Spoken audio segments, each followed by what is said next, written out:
안녕하세요. 자, 사회문화 첫 번째 시간입니다. 먼저 화면 보시면, 자, 지난 시간에 뭐라고 말씀드렸냐면, 사회문화라는 과목은 사회학적인 상상력을 키우기 위한 과목이다 라고 했습니다. 네, 사회학적 상상력은 결국 사회 문제를 분석한다고 했죠. 그래서 우리는 그런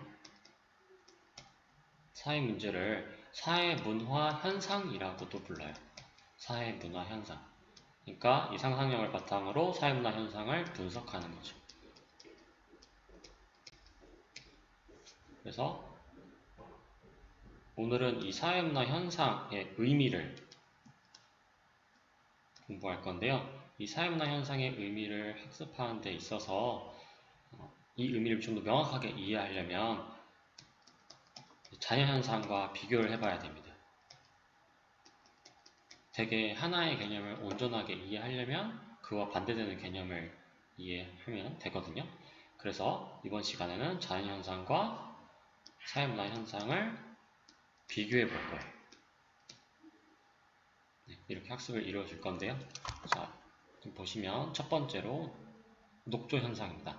녹조현상은 자연현상일까요? 사회문화 현상일까요? 네, 특정한 조건에 의해서 녹조 현상이 나타나니까 이거는 자연현상이라고 볼 수 있겠죠. 두 번째는 공장을 가동하는 것. 네, 이거는 자연현상이 아니라 사회문화 현상이겠죠. 그 다음에 이렇게 물을 끓이면 수증기가 생기는데 이 수증기는 자연현상이고 그 다음에 지금 이거는 결혼 사진 웨딩 촬영하는 건데 이건 결혼이니까 사회문화 현상이죠.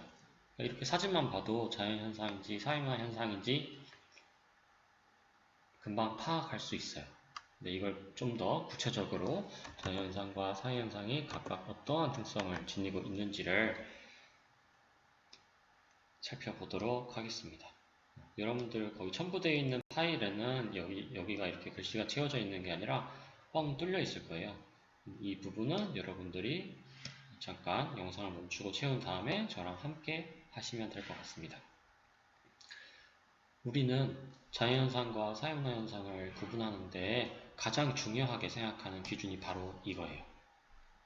의도와 의지. 다시 말하면 인간의 의도와 의지가 반영되어 있느냐, 반영되어 있지 않느냐에 따라서 반영되어 있으면 사회문화 현상, 반영되어 있지 않으면 자연현상 이렇게 구분을 합니다.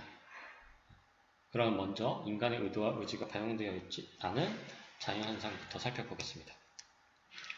자, 자연현상에서 가장 중요한 특징은 여기 나와 있는 인과관계예요. 즉, 인과관계라 하면 원인에 따른 결과가 나타난다 라는 것이죠. 그러니까 결국 특정한 원인이 있으면 결과가 반드시 나타나게 되므로 자연현상은 인과관계가 분명하다고 해요. 우리가 다른 조건이 동일할 때 물이 100도씨까지 오르게 되면 기화돼서 수증기가 된다고 하죠. 그러니까 인과관계가 굉장히 분명해요. 그래서 우리는 그걸 뭐라고도 부르냐면 반드시 나타난다. 필연성이라고도 하고요. 네, 확실하다 해서 확실성이라고도 합니다. 그 다음에 그러니까 인과관계가 분명하니까 법칙 발견도 쉽겠죠. 그러므로 이렇게 되면 이렇게 될 수 있겠구나 라고 하면서 충분히 예측이 가능합니다. 그래서 예측이 용이하고요. 그리고 자연현상의 두 번째 특징으로는 몰 가치성이라고 합니다. 이거는 의미가 가치가 없다 라는 뜻이에요. 매몰됐다 라고 하죠. 가치가 없다. 무슨 말이냐면 물이 나 100도씨 지금 온도가 100도씨가 됐네. 100도씨 됐으니까 끓어야지 라고 생각해서 자신의 의지로 알아서 어쩔 때는 100도씨에 끓을 때도 있고 어쩔 때는 안 끓을 때도 있는 것이 아니죠. 특정한 조건이 있으면 항상 100도에 물이 끓는다는 거예요. 그래서 가치가 반영되어 있지 않다 해서 몰가치성이라고 합니다. 그러니까 보편적이에요. 2020년도에 물을 끓여도 항상 100도씨의 수증기가 되고요. 1900년대에도 물을 끓이면 똑같이 100도씨의 물을 끓겠죠. 그렇기 때문에 시대와 공간을 초월한다. 어디서든. 물론 다른 조건이 동일할 때. 자, 그리고 자연현상의 지배적인 법칙은 우리는 뭐라고 부르냐면 존재법칙이라고 불러요. 존재법칙. 존재하는 것 그대로. 그래서 자연의 원리 그대로. 그래서 여기서 중요한 키워드는 사실입니다. 사실 그대로 존재하는 것. 그래서 문장이 뭐뭐이다, 뭐뭐있다 이런 식으로 끝이 납니다. 이렇게 자연현상의 특징을 살펴봤습니다. 자연현상에서 제일 중요한 특징은 인과관계가 분명하다라고 했습니다. 그 다음에는 사회문화현상인데요. 사회문화현상은 아까 설명했던 것과 같이 인간의 의도와 의지가 반영된다는 거예요. 그래서 가장 중요한 특징은 가치 함축성입니다. 가치가 반영되어 있다라는 것인데 이거부터 설명을 해드리자면 여기 옆에 보편성이 써있죠? 근데 보편성에 제가 뭘 예로 들을 거냐면 결혼을 예로 들을 거예요. 자, 결혼. 결혼이라는 제도는 어느 나라든 어느 지역이든 대개 있는 제도죠. 그래서 우린 한국에도 있고 일본에도 있고 중국에도 있고 남미에도 있고 유럽에도 있고 다른 아시아에도 있어요. 하지만 지금 제가 예로 들은 거는 지금 이거는 다큐멘터리인데요. 이건 티벳 사람들이에요. 지금 보면 왓슨이라는 사람이 결혼한 지 8년 됐대요.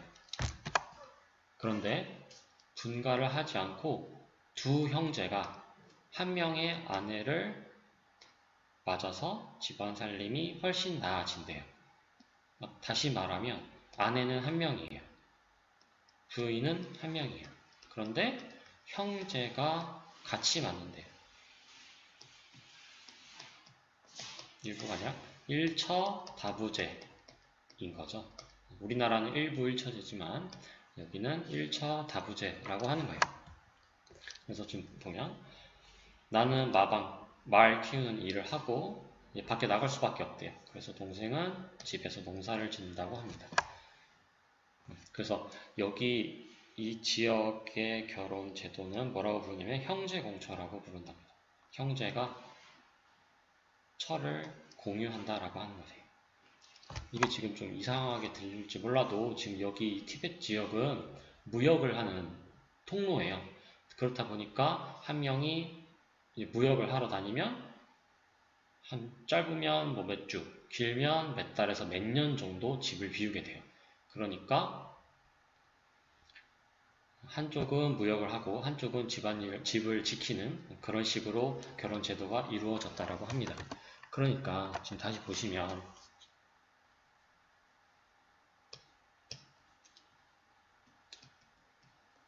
결혼이라는 건 보편적이라는 거예요. 그래서 여기다 적어볼게요. 결혼은 보편성을 띠는 거예요. 어느 지역이든 결혼이라는 제도는 있어요. 하지만 우리나라는 일부 일처제지만 여기는 일처다부제라는 거예요. 그래서 사회문화 현상은 보편성만 존재하는 것이 아니다. 그 나라의 사정, 그 지역의 사정에 따라서 가치가 반영되므로 각각 다를 수도 있다. 그래서 보편성만 있는 자연현상과 달리 특수성까지 있다는 거예요. 사회문화 현상. 여기다가 특수성이라고 작성하시면 됩니다. 그렇기 때문에 원인이 있으면 항상 그 똑같은 결과가 나오는 것이 아니라서 인과관계가 불분명하다고 합니다. 인과관계가 불분명하다고 합니다. 그래서 필연적인 것이 아니라 대개 그럴 수 있다. 그래서 개연성이라고 부르고요. 확실한 것이 아니라 확률적으로 그럴 수도 있다. 그래서 확률성이라고 합니다. 다시 말하면 예외가 존재한다라는 거죠. 또 다른 예를 들어볼게요. 지금 여기 보면 수요 법칙이 있는데요. 우리가 알고 있는 일반적인 수요 법칙은 가격이 상승하면, 가격이 비싸지면 사람들이 물건을 덜 사는 그걸 수요 법칙이라고 해요. 그러니까 즉 반비례 관계죠. 그래프로 한번 설명해 보면 X축이 수량이고 Y축이 가격이에요. 그래서 만약에 가격이 쌀 때는 사람들이 물건을 많이 사요. 그와 다르게 만약에 가격이 비싸지면 너무 비싸서 난 못 사겠다 라고 하면서 수량을 줄여요. 이렇게 줄이는 거죠. 근데 지금 상황이 딱 예가 될 수 있겠네요.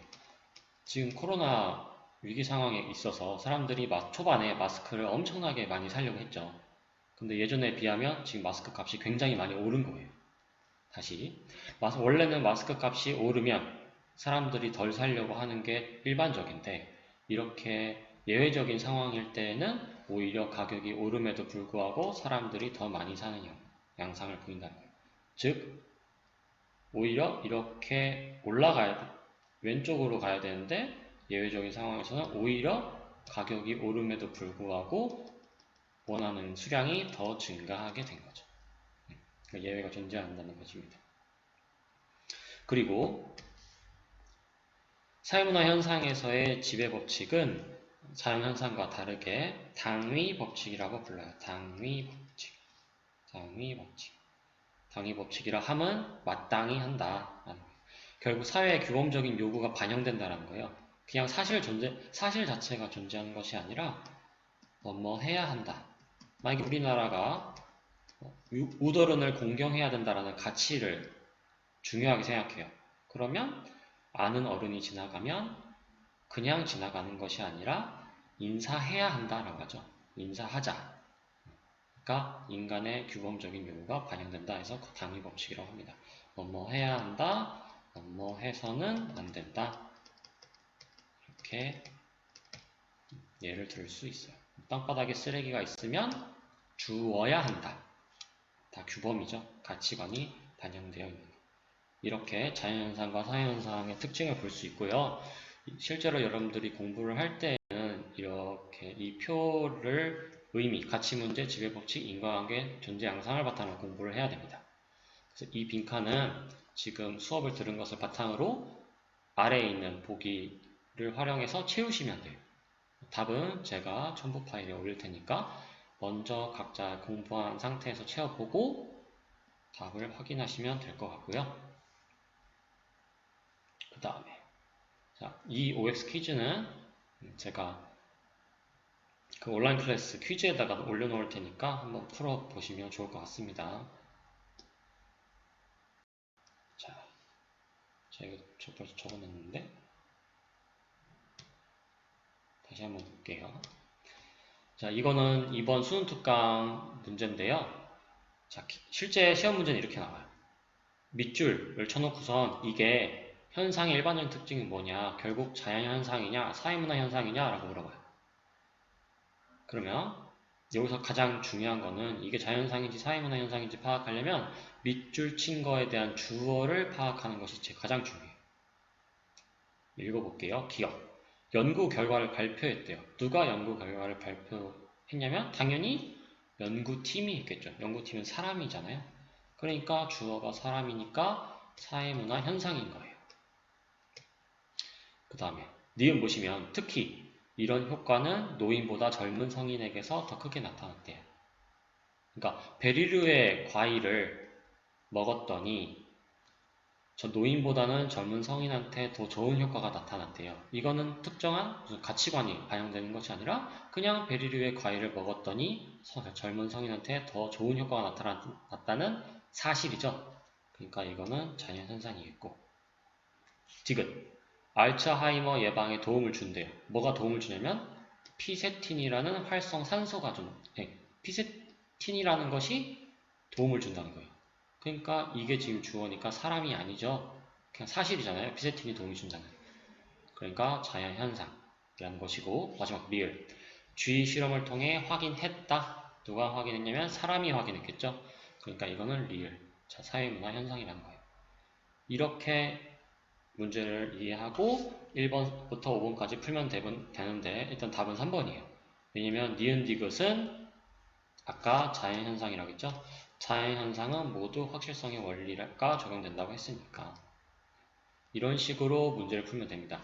이 사회문화 현상과 자연현상을 비교하는 문제는 항상 이런 형식으로 나오니까 여러 번 풀면 초반엔 좀 어려울 수 있지만 여러 번 풀면 그렇게 어렵지 않은 문제라는 것을 이해할 수 있을 거예요. 네, 이렇게 오늘은 사회문화 현상과 자연현상을 공부했으니까 여러분들은 이 영상이 끝난 이후에 꼭 이거 빈칸 채워보고 아까 말한 퀴즈 풀이도 반드시 풀어보시길 바랍니다. 네, 수고 많으셨습니다.